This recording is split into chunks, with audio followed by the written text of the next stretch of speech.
પંચમહાલ જિલ્લાના વેજલપુરમાં મનરેગા કૌભાંડના રેલાની તપાસ શરૂ થતાં ભ્રષ્ટાચારીઓમાં હડકંપ. પંચમહાલ જિલ્લાના કાલોલ તાલુકાના વેજલપુરમાં મનરેગા યોજનામાં થયેલા શંકાસ્પદ કૌભાંડ બાદ ચર્ચાઓ તેજ બની છે.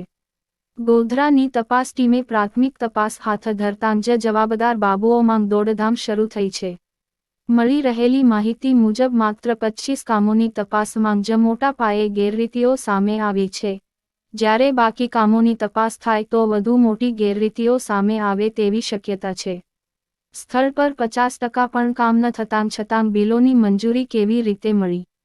કોણે સ્થળ રિપોર્ટ તૈયાર કર્યો?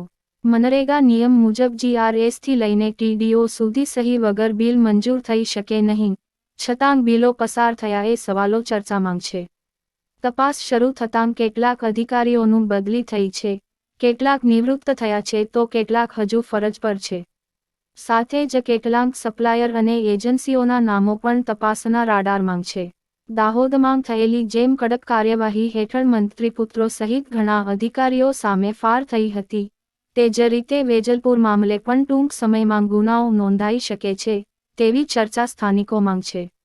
તપાસ આગળ વધતાં ભ્રષ્ટાચારીઓને ભૂર્ગમાં ઉતરવું પડે તેવી પરિસ્થિતિ સર્જાઈ રહી છે. રિપોર્ટર અતુલભાઈ સોની, વેજલપુર, પંચમહાલ.